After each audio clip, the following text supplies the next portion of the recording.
Meus amigos, bom dia. Vocês não sabem a alegria, a satisfação. Só um minuto. Alguém derrubou isso aqui, ele vai estar comigo, tá?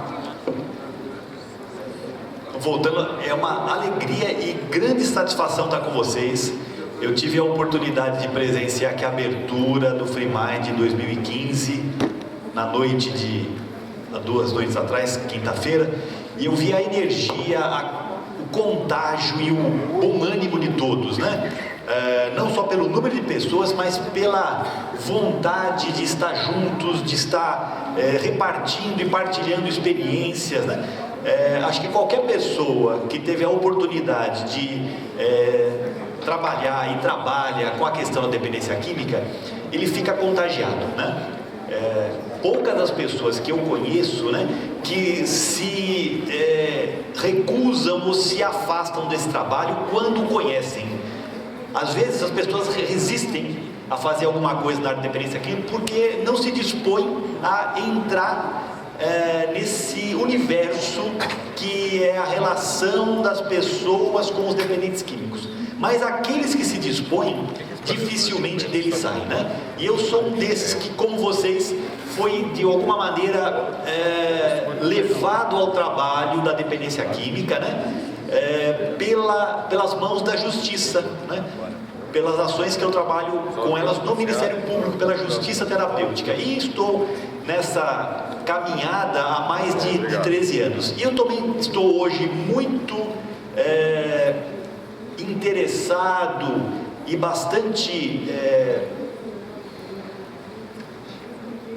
percebendo a situação que não basta somente as nossas militâncias individuais, né? Essas são essenciais, mas é indispensável que a gente mobilize outros saberes, outras atividades, outras áreas do conhecimento e que se aproxime sempre que possível do serviço público, das atividades da comunidade, ou seja, que essa rede funcione. E é por isso que nós estamos aqui hoje com a atribuição de conversar com vocês, de desenvolver um diálogo aqui junto com a Soraya Romina de Minas Gerais, junto com o Márcio Servino aqui de Araraquara, para que a gente possa pensar um pouquinho sobre a questão dos conselhos municipais de políticas de drogas, os COMADs, né? E falar um pouquinho, né? Eles falarão a respeito de como nós podemos trabalhar mais com essa ferramenta, com essa articulação e de maneira mais proativa, né? Não nos voltando tanto para a burocracia, que ela pode ter um papel e uma necessidade a ser preenchida, mas que não é a finalidade dos conselhos. Ou seja, né, a proposta é conversar um pouquinho aqui sobre como os conselhos municipais de álcool e drogas, de política sobre drogas, como esses conselhos podem efetivamente contribuir na discussão das políticas sobre drogas e podem ser ferramentas de pressão, de intervenção, de apoio e de contribuição com a questão da dependência química, que é uma causa das mais sérias, importantes e das menos observadas dentro das políticas públicas. Para vir aqui, eu dei uma olhadinha, o Ministério Público de São Paulo fez uma pesquisa em 2013 com os 600 e tantos municípios de São Paulo e houve a possibilidade de coleta de mais de 590 formulários e foi levantado que em São Paulo, o estado de São Paulo, não tem mais de 125 conselhos municipais de álcool e drogas. É um número muito pequeno, que não chega a 20% do estado. E eu poderia, talvez aqui com o Márcio e com a Soraya, ter assim a convicção que talvez nem metade desses conselhos estejam conselhos efetivos e atuantes, não é? Eu vou parar por aqui, eu vou passar a palavra para a Soraya, que eu vou pedir para ela que em 15 minutos ela possa fazer a exposição dela, depois para o Márcio, mais 15 minutos, e nós temos a oportunidade de, em seguida, travar um pequeno debate, uma conversa, para a gente poder explicitar mais a respeito de conselhos municipais de álcool e droga. Obrigado. Soraya Romina, ela é membro, é professora, membro do Conselho Municipal de Política sobre Drogas do município de Belo Horizonte. E eu a conheci este ano expondo a respeito do trabalho que ela faz. E eu acho que ela vai contribuir muito para cada um de vocês no trabalho que vocês realizam. Nós temos aqui algum de vocês que é membro efetivo, que trabalha com os conselhos municipais de álcool e drogas em algum município do estado? Doutora Clara aqui presente, várias pessoas, ótimo. Conselhos estaduais também temos aqui algumas pessoas, né? Do Paraná, ótimo. Você também, perfeito. Soraya, por favor.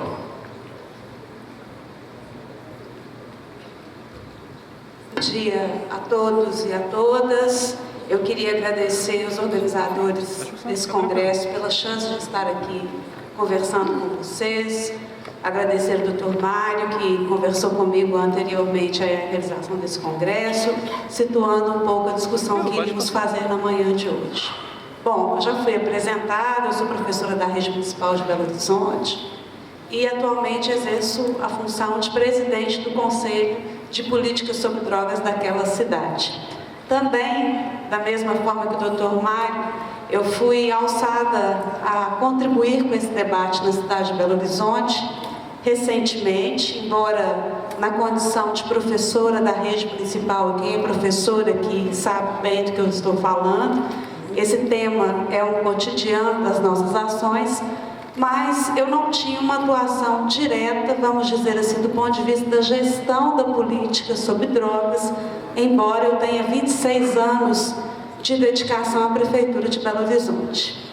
Em abril do ano passado, eu recebi um telefonema numa sexta-feira à noite do secretário de governo, me dizendo que no dia seguinte sairia uma portaria e que eu seria designada, então, como presidente do Conselho de Políticas sobre Drogas. Na ocasião, eu disse a ele, não faça isso.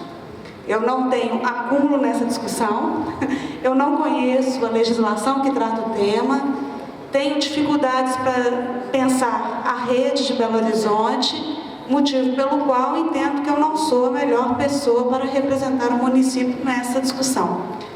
Mas as cartas já estavam definidas, então, no dia seguinte, saiu a minha nomeação. E aí, o que é que eu posso dizer a vocês? Na primeira plenária do Conselho, que foi em maio de 2014, eu coloquei exatamente o que eu estou dizendo para vocês aqui agora e disse para os conselheiros que eu precisava de ajuda, porque eu tinha uma limitação grave do ponto de vista do conteúdo da discussão, da legislação, da rede, mas eu tinha algo que me fazia entender que aquele era o meu lugar. Primeiro, uma vontade enorme de contribuir para o aprimoramento da política pública e, por consequência, na melhoria da qualidade da vida das pessoas que mais precisam da nossa atuação. E segundo, um entusiasmo muito grande em poder aprender algo e contribuir para melhorar a vida da cidade. Eu ouvi falar aqui todos esses dias nesse congresso de amor, né? E eu vou traduzir esse amor em entusiasmo. É uma chama que a gente tem que ter dentro da gente, que nos motiva a cada dia acreditar que a nossa atuação pode mudar a realidade desse mundo, às vezes, tão delicado, tão difícil que a gente vive. Bom, então assim é que se deu a minha inserção nesse tema na presidência do Conselho de Políticas sobre Drogas de Belo Horizonte, que foi criado em 2004, originalmente chamado Conselho Antidrogas, né? Em 2012, uma legislação nova reformulou o Conselho, procurando alinhar não só a nomenclatura, mas os objetivos e a própria representatividade à luz da política nacional. O Conselho de Belo Horizonte, então, hoje é constituído de 21 membros, é um conselho tripartite, são 7 representantes do governo municipal, 7 representantes de instituições de ensino superior e do governo do Estado Federal e 7 entidades da sociedade civil. Bom, gente, eu queria falar um pouco para vocês, aproveitando o tema, né, conselhos municipais, menos reuniões e mais ações, dizer da dinâmica de funcionamento do Conselho de Belo Horizonte. Na primeira plenária que nós realizamos, em maio de 2014, eu pedi aos conselheiros, alguns deles tinham sido reconduzidos, porque a legislação assim permite, que pudesse falar um pouco qual que era a sua expectativa em relação à nova gestão. Infelizmente, eu ouvi de uma conselheira, inclusive representante do Poder Público Municipal, dizer que eu odeio vir à reunião do Conselho. Isso aqui é uma perda de tempo. A gente discute, discute, discute, não chega a lugar nenhum. Isso aqui é um campo de vaidades. Eu não acredito nesse Conselho. Bom, então isso foi a primeira avaliação de uma nova gestão, né?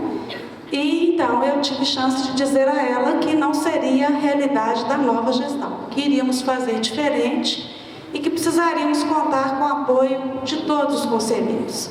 E nesse aspecto, a primeira definição que nós fizemos foi do tempo de duração das reuniões. Nós definimos então que as plenárias do Conselho elas não ultrapassariam o limite de 2 horas. Nós estamos convencidos no Conselho que uma reunião que extrapola esse limite, ela fica improdutiva, as pessoas começam a repetir o assunto que foi trocado lá no primeiro momento, e muitas vezes vira um palco de disputa, de concepção, ou melhor dizendo, de dogmas ou de posições políticas que não levam a lugar nenhum. Então, dessa forma, as nossas reuniões começam às 9h30 e terminam às 11h30. As pautas são previamente tratadas, definidas em plenária e executadas de acordo com aquilo que estava previsto para aquela ocasião. Então, uma primeira tarefa nossa foi buscar, nas 3 atas registradas da gestão anterior, aquilo que tinha ficado pendente. E pasmem vocês, como professora que sou, eu pude perceber por esses registros que, de fato, o que aquela conselheira disse na primeira plenária era uma realidade. Porque você tinha discussão, discussão, discussão, discussão, qual era o encaminhamento? Qual o desdobramento daquela discussão? Não aparecia, podia até ter, mas não aparecia no registro formal da ata. Então, nós definimos, no primeiro momento, tudo que estava pendente em relação às atas anteriores e elaboramos um plano de ação para tratar aqueles pontos pendentes, mas com definição de tempo para tratá-los, encaminhamentos a serem feitos e os responsáveis. Então, foi a primeira linha, vamos dizer assim, de condução do Conselho Municipal. Além disso, nós reestabelecemos 4 comissões que estavam paralisadas. A primeira delas, a Comissão de Legislação, porque o Conselho é chamado a se pronunciar sobre vários projetos de leis que tramitam na Câmara, às vezes não, de forma muito recorrente, também chamado a participar de audiências públicas, e essa comissão, então, precisava colaborar para o tratamento dessas pautas. Eu sempre digo nas reuniões do Conselho, eu sou presidente do Conselho de Política sobre Drogas, mas eu não sou o Conselho de Política sobre Drogas. O Conselho somos todos os conselheiros. Então, essa comissão trabalha de forma recorrente. Uma outra comissão, também, que tem um trabalho muito interessante, é a Comissão de Pesquisas e Projetos.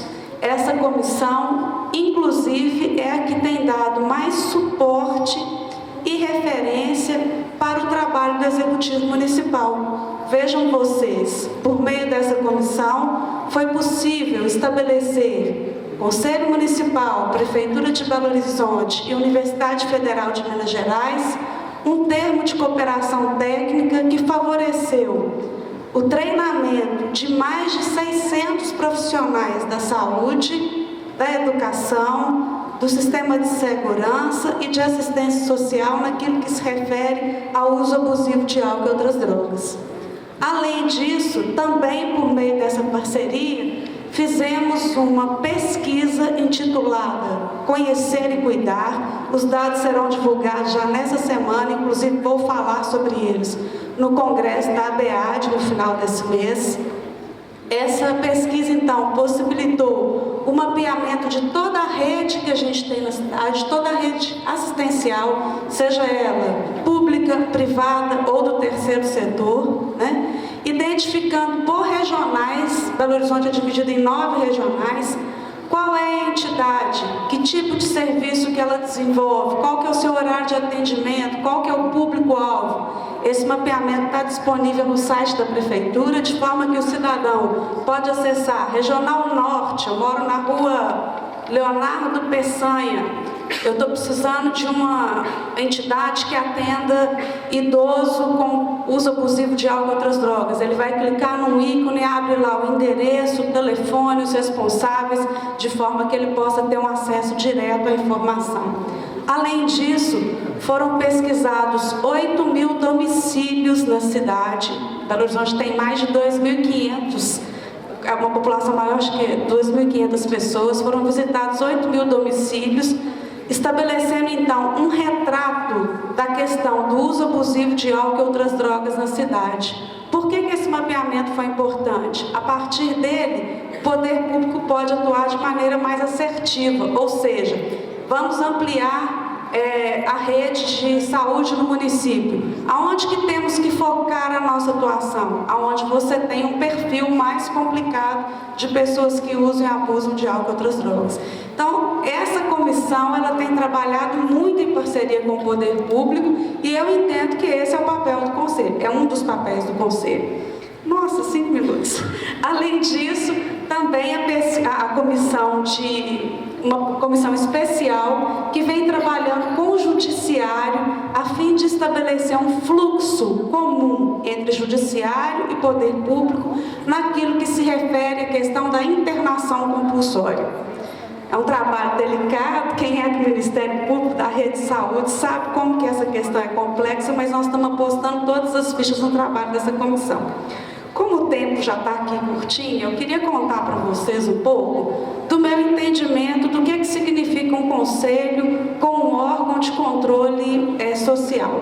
Primeiro, entendo que o conselho, ele é o grande, ou deveria ser, o grande maestro dessa sinfonia que toca na sociedade. Que toca na sociedade civil, que toca no judiciário, que toca no legislativo, nos órgãos do poder público. Então, o Conselho é o canal de escuta e articulação de todo esse movimento que acontece na nossa sociedade pelos mais diferentes órgãos. E foi pensando nisso que nós estreamos uma iniciativa de articulação intersetorial para dentro da Prefeitura e para fora da Prefeitura também, na Semana de Prevenção desse ano. Discutimos uma plenária ampliada, a definição de um tema, e o tema foi prevenção, o X da questão. Esse tema pegou na cidade, todas as entidades, o Legislativo Municipal, Estadual, Ministério Público, todos os organismos da cidade trabalharam com esse tema. Então não tinha um tema da Assembleia, da Câmara, do Conselho, do Ministério Público. O tema da cidade foi esse, prevenção, o X da questão. E definimos o eixo da nossa atuação, que seria no campo da promoção da saúde e valorização da vida. Então não tivemos nenhuma ação que fosse contra o uso de drogas, ou usando preto, ou fazendo um X aí no cigarro, ou no álcool. Não era a nossa linha era de promoção da saúde e valorização da vida. E foi muito interessante, porque os próprios jornais locais disseram que Belo Horizonte se transformou num território da prevenção. Durante a Semana da Prevenção, fizemos um ato público. Quem não conhece Belo Horizonte, já fica o convite para conhecer, na Praça 7, no coração da cidade. Fizemos a abertura do ato público lá, imaginem vocês, com os times de futebol da região, Cruzeiro, Galo, América, então estava lá o Raposão, o Galo Doido, né? E a Raposa, além da Polícia Militar, Ministério Público, o Programa de Controle de Tabagismo da Secretaria de Saúde, a Secretaria de Esporte, as entidades da sociedade civil. De fato, foi um movimento articulado na cidade inteira, trazendo a debate sobre a prevenção e transformando, de fato, a cidade num território nesse tema, né? Além disso, já estou terminando, viu, doutor Mário?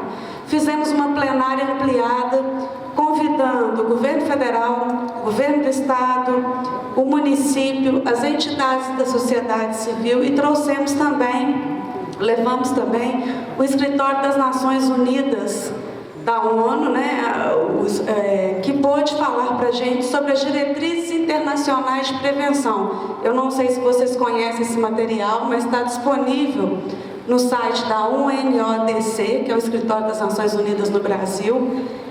Ontem, inclusive, o secretário Vittorio falou disso aqui, né? A ONU fez um estudo científico das ações de prevenção que acontecem no mundo inteiro e, a partir dessa análise científica, ela pôde concluir nesse documento, intitulado Diretrizes Internacionais da Prevenção, aquilo que funciona do ponto de vista científico para cada faixa etária. Então, um material que eu penso que todos nós deveríamos nos apropriar dele, porque ele orienta a nossa atuação no campo da prevenção.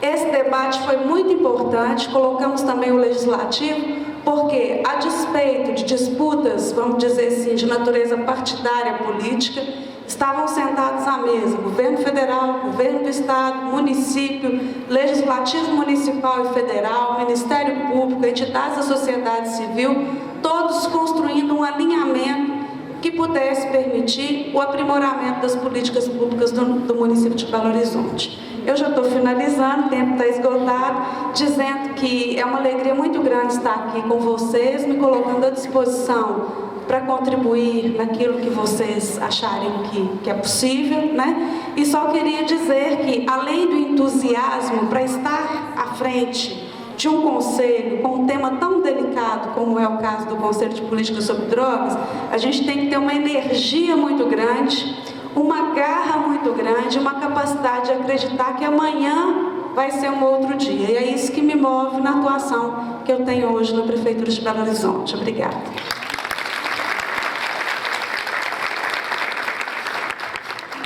Bom, agradecendo a Soraya pela objetividade e clareza, né? Uma professora que trouxe uma mensagem de como um conselho municipal pode se articular e pode ser produtivo para a comunidade. Então, sem demora, vou passar aqui para o Márcio Servino, né? Márcio William Servino, ele é professor de Educação Física, é um entusiasta e um estudioso da questão da dependência química e é membro e presidente do Conselho Municipal de Álcool e Drogas de Araraquara, em final de gestão, né, Márcio? Se lançando para outras atividades também dentro da área de educação, da área de cuidado. Então, passo aqui para o Márcio Servino, 15 minutos para a sua exposição, Márcio. Obrigado. Bom dia, pessoal. Bom dia, gente. Disseram que amor, que estava um calor aqui desse jeito aí, que tá o amor e o calor, gente. Bom dia! Bom dia! Maravilha, que bom estar aqui. Eu não tenho nem palavras para estar hoje nesse evento. Quando o convite surgiu há cerca de 4 meses, eu falo que eu fiquei muito feliz. Eu estive no primeiro evento lá em São Paulo, e de lá eu saí deslumbrado do que eu poderia fazer quando eu ouvi o Dr. Augusto Guri e outros profissionais que lá estavam. E estar aqui hoje, para mim, enquanto profissional, ser humano e pai também, é um momento muito especial. Eu quero cumprimentar algumas pessoas que eu vi aí, primeiramente o Dr. Mário Sérgio, a colega de Belo Horizonte, maravilhosa a sua explanação, bem nítida, José Florentino, o pessoal de São Paulo, o pessoal do Comate de Sorocaba, outros conselhos que eu já estive aí articulando e discutindo. Eu tinha montado muita coisa para falar, mas aí o doutor falou assim, 20 minutos, era 20, agora caiu para 15. Então, ou seja, eu vou ter que tentar sintetizar. A Gisele está por aí? Eu preparei um material bem rápido de imagens. Será que está no ponto? Alguém da técnica aí, será que sabe? Ok, por quê? Quando eu vi o tema mais ações, menos reuniões, eu achei ele muito pertinente. Eu estou no Comag de Araraquara desde 2006 e de lá para cá a gente viveu muitas mudanças. Quando eu assumi em 2006, nós tínhamos 4 pessoas na reunião. 4. Isso era o número em média da reunião. E nos reunimos e ficávamos lá, respeitando o trabalho do presidente na época, uma reunião meio que infundada, sem pauta, sem objetivo, sem o mínimo motivo de estarmos ali, a não ser porque tínhamos que estar, talvez. Eu era representante de uma comunidade terapêutica a qual eu era professor de educação física. Eu comecei na área de cuidado e vim parar na parte de política pública mediante o meu desejo e o aprimoramento. Até que em 2006 eu fui de suplente para o Comad e, consequentemente, acabei entrando em 2007 como titular. E de lá para cá fui atuando em várias ações e em 2010 assumi meu primeiro mandato. E como o doutor Mário Sérgio colocou, eu estou encerrando o meu mandato agora e partindo para um novo processo profissional. O Comag de Araraquara existe desde 2001, ok? Ele tem aí uma longa história já. E só que a partir de 2010 que nós acreditamos que nós tivemos um outro planejamento que cai de acordo com o tema aqui, que era de fazer mais ações, não ficarmos presos em horas de reuniões. Determinamos um tempo específico também, mas principalmente quais eram os nossos objetivos nos 12 meses do ano, o que nós queríamos, o que nós iríamos fazer. Primeira coisa, dar representatividade, fazer com que a sociedade civil tivesse empoderamento dentro do Conselho Municipal. Isso porque a principal ferramenta do Conselho Municipal é coletar as informações da sociedade civil, os desejos e dificuldades e levar até o seu gestor, que é o prefeito, ao legislativo e até mesmo o judiciário. Porque infelizmente esses três poderes, às vezes não se comunicam, mediante a importância dele. E às vezes o prefeito não sabe o que está acontecendo no território, o presidente da Câmara não sabe o que está acontecendo. Nós instituímos as ações e a partir de cada final de ciclo nós tínhamos um relatório específico para cada líder de cada poder. O prefeito recebia um relatório, o presidente da Câmara, assim como o chefe do judiciário. Ou seja, uma mudança de conceito. Conseguiu entrar? Legal. Então está aqui. Eu montei rapidamente, vou ficar de pé, pode ser? Para que vocês possam enxergar um pouquinho o que nós fizemos em 5 anos. Ok, obrigado. Vamos lá. O Conselho Municipal, ele já falei, foi criado em 2001, posso pular, é formado por 26 conselheiros. Uma média, nunca tivemos os 26, tá? Em 10 anos que eu estou lá, nunca tive os 26 conselheiros presentes. Tem alguns que eu nem sei quem é, só está no papel. Eu tenho uma média de 12 a 19 presentes, mas presentes que eu falo participando, com efetividade. Nossas reuniões acontecem na terceira segunda-feira do mês, e é isso, de forma simples, modesta, volta de uma mesa e ali, estabelecendo propostas e projetos.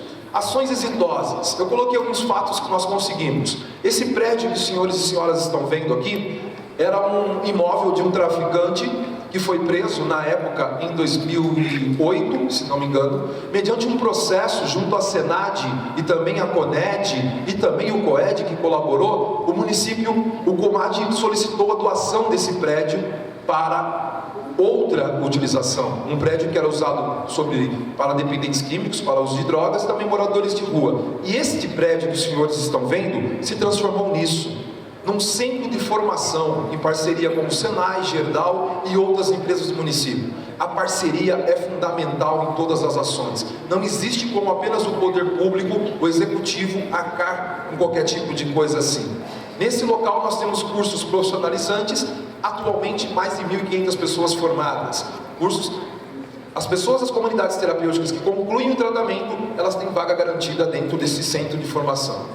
Em 2010, tivemos aí a feliz doação de um veículo do ano 2009, em parceria com o Dr. Mário Sérgio, que é muito legal falar isso, porque nós não tínhamos um carro para ir. Tinha que visitar uma comunidade, tinha que agendar um carro 3 meses antes na prefeitura. E aí vinha indeferido o carro. Aí se agendava com os conselheiros, e aí numa construção positiva, a gente conseguiu a doação desse veículo, que hoje colabora com a gente. Espetáculo ainda, vou bem rápido, obrigado. Vamos lá, Viva a Voz. Ninguém da cidade de Araraquara, eu não posso falar ninguém porque a maioria dos profissionais de saúde e educação desconheciam o Viva Voz, um serviço nacional de autoatendimento, de boa eficácia, podemos dizer, mas desconhecido por muitos. Nós fizemos o primeiro seminário de combate ao crack do interior de São Paulo, na região de Araraquara. Juntamos 381 pessoas com 27 cidades. Esteve lá Maurício Lani, Dr. Ronaldo Laranjeiras e outros colegas. Parceria com as escolas e também os clubes de serviço. Semana da Prevenção, muitos municípios fazem, de forma, cada um dentro da sua possibilidade. Nós fizemos 7 dias de evento.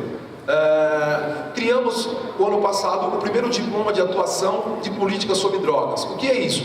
Pessoas como nós aqui, que militamos na política sobre drogas, os nomes são indicados e ele recebe uma homenagem da Câmara Municipal anualmente. Aqui começa a menina dos olhos. Primeiro concurso municipal de cartazes para crianças do ensino fundamental 1. 10 mil crianças que desenharam, fizeram cartazes, passaram por um processo de avaliação e receberam prêmios. Esses foram os cartazes vencedores. O que eu quero que vocês observem, mais do que a beleza, não tem uma imagem de droga, não tem imagem de caveira, não tem cachimbo, não tem nada disso. Nós capacitamos os professores da rede pública municipal e a partir daí que eles foram trabalhar com as crianças dentro das escolas. E os resultados obtidos foram esses. Precurte, Projeto de Prevenção, Cuidado e Reinserção sobre Drogas. Hoje o COMAD, juntamente com Alcoólicos Anônimos, Narcóticos Anônimos e também o grupo do Senai, nós estamos dentro do sistema penitenciário de Araraquara. Nós fazemos palestras e intervenções sobre prevenção, principalmente redução de danos, que é uma coisa ainda pouco compreendida no nosso país, dentro do sistema penitenciário. Já falamos com 890 presos dentro da penitenciária, 200 no CR masculino e 120 no CR feminino. Ou seja, é fazer prevenção dentro do sistema. Não adianta esperar ele cumprir a sentença para eu querer tratar ele no CAPS-AD, onde quer que seja. Ele sai dependente químico da cadeia, infelizmente. Ano passado fizemos o encontro estadual de conselhos municipais, aconteceu em Araraquara, e essa aqui que foi o nosso principal projeto nos últimos anos, que foi o mapeamento da rede, semelhante ao que a colega de Belo Horizonte fez. Por quê? Nós não sabíamos o que nós tínhamos. Nós temos 3 unidades de AA em Araraquara. Você perguntava para alguém onde ficava, não sei onde fica. Ou pior, o que é AA? Qual a diferença de AA, NA e Amor Exigente? São todos grupos de apoio? Os profissionais da rede não sabiam. Como um profissional que não sabe isso pode encaminhar uma família ou até mesmo um dependente químico que requer? Fizemos todo o levantamento dividido em aspectos de prevenção, cuidado e reinserção e justiça. E hoje esse guia existe de forma online. Vocês podem ver no site da Prefeitura Municipal, araraquara.sp.gov.br. Lá você pode fazer download desse material. Ele é de livre acesso. E nós não inventamos a roda, pessoal. Eu fui conhecer, Santos fez um projeto como esse, São Paulo tem um projeto como esse. Eu conheci algo assim das mãos do José Florentino, um grande amigo meu, que de lá eu tive o insight do que Araraquara precisa de algo assim. Eu acho que de certa forma é o que cada um deve levar para o seu território. E tem ajudado muito no dia a dia. A semana de prevenção, como eu já disse, e esse aqui para aproveitar são os meus contatos. Quem quiser falar com o Márcio Servino de Araraquara, está aí, e-mail, zap, ou seja, não tem como não falar comigo. Muito obrigado, 15 minutos, doutor.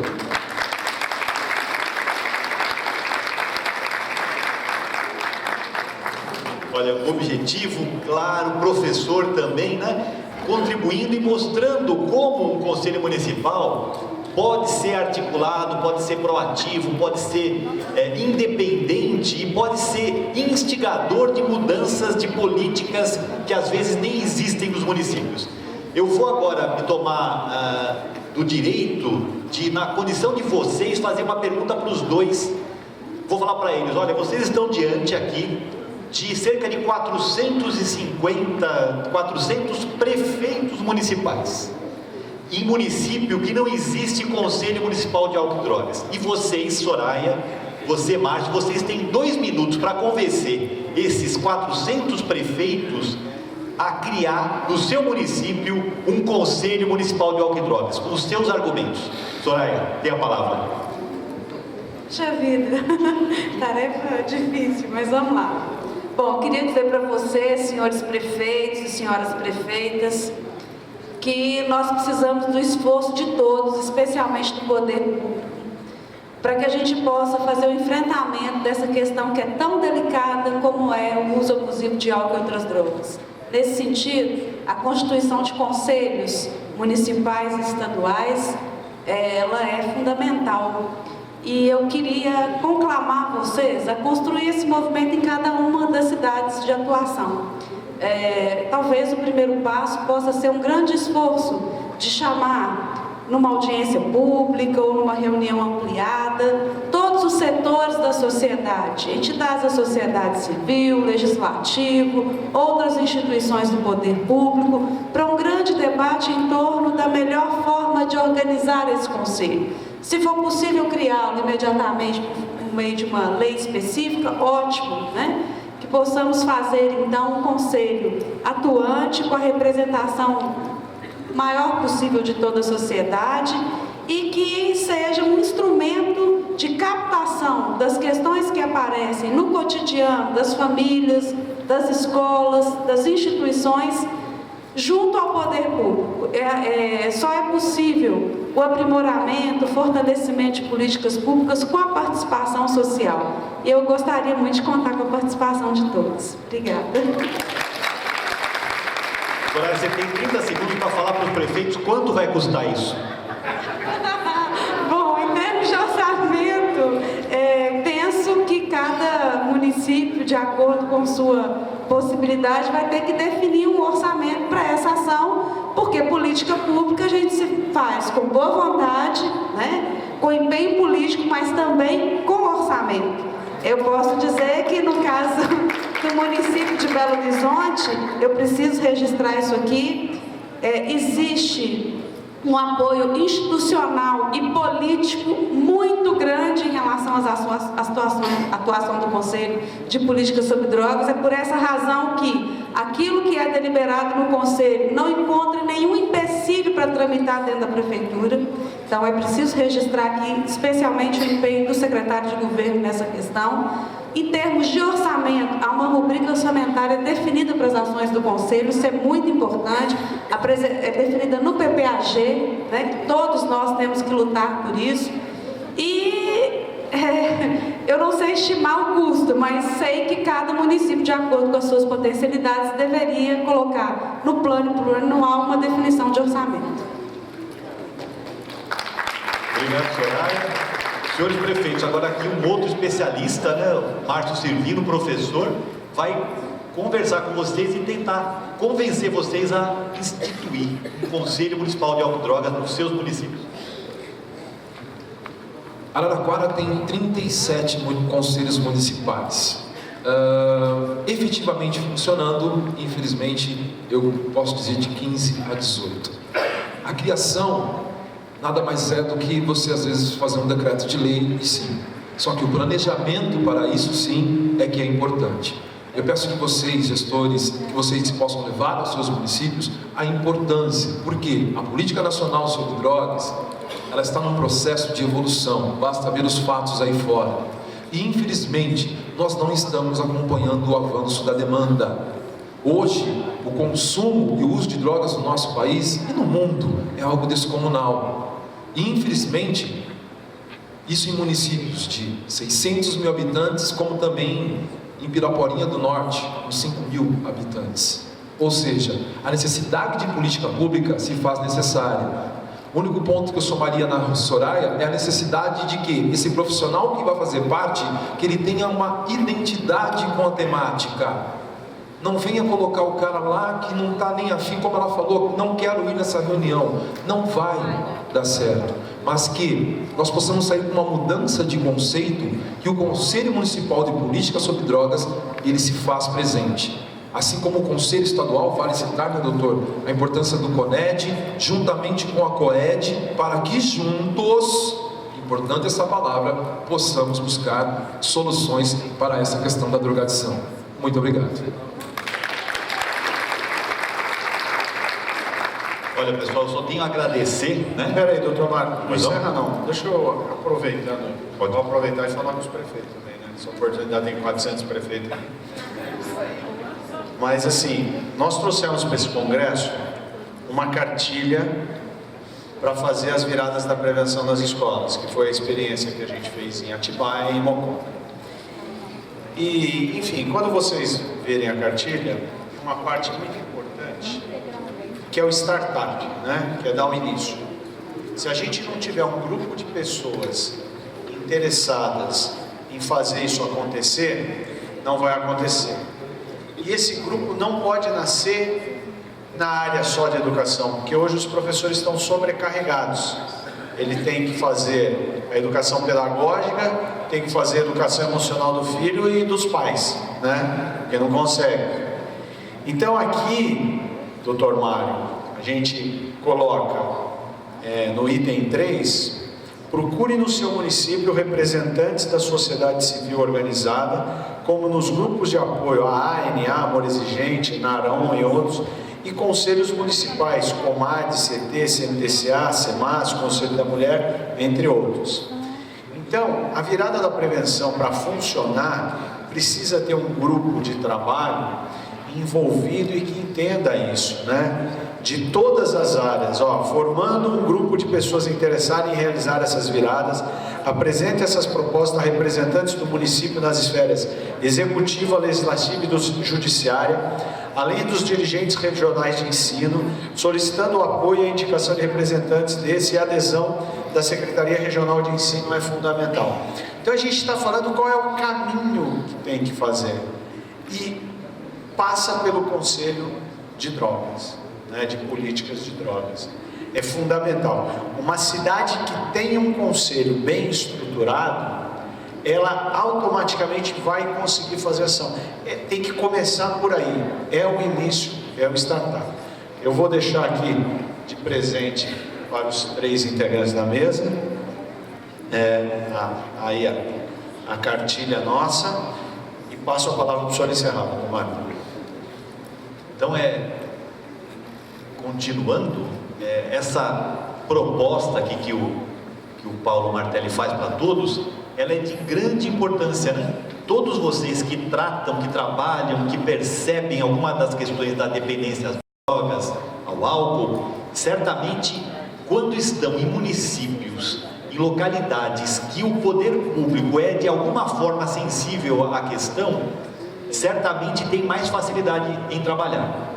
Mas quando, infelizmente, o poder público se fecha, os entes públicos não se conversam, como o Márcio colocou aqui, né? O executivo, o legislativo, o judiciário, a saúde, a educação, a segurança, deixam-se levar pelas suas próprias atribuições, que são enormes, nós sabemos, mas deixa que isso impeça o diálogo, a conversa. E o conselho é esse espaço, né? Esse espaço multifacetado em relação a profissionais que vêm da área pública, da sociedade civil, e que podem ali contribuir efetivamente para ações importantes, né? Eu também só queria mencionar que o Ministério Público de São Paulo, no ano passado, lançou uma cartilha também sobre conselhos municipais de políticas públicas e o Ministério Público, onde reúne aqui vários dados acerca da questão, não só, infelizmente não se foi dado um foco necessário para os conselhos municipais de álcool e drogas, mas para todos os conselhos. Isso está na internet, pode ser disponibilizado facilmente no acesso à internet. Então, Conselhos Municipais de Políticas Públicas e Ministério Público de São Paulo, é uma edição de 2014, com levantamento, e foi aqui que eu mencionei para vocês que eu tirei o dado que no estado de São Paulo nós temos somente 124 conselhos municipais de álcool e drogas, uma resposta de 581 dos 645 municípios no nosso estado. Ou seja, né, todos nós temos muito a trabalhar. Então, agradeço imensamente a Soraya Romino, professora, membro do Conselho Municipal de Álcool e Drogas de Belo Horizonte, que se dispôs a estar aqui.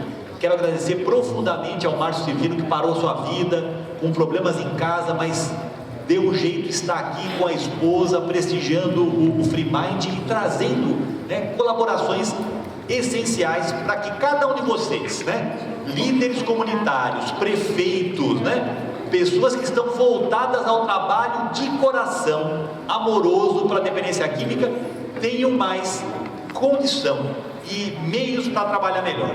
Muito obrigado. Uma grande salva de palmas.